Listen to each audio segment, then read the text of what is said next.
ngày nay dương bàn một đò bàn lại nơi dịu là bàn lại thông những cái codex library lần này dương bàn một đò cái lành thơ ấy lành thơ ấy hơi chớ nữa hơi chớ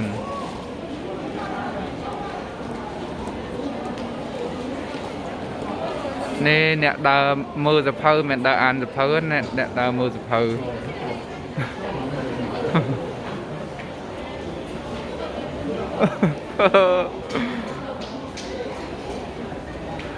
wow wow wow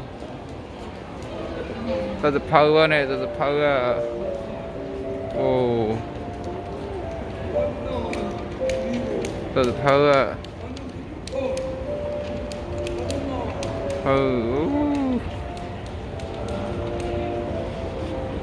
lôi à lôi à lôi à lôi à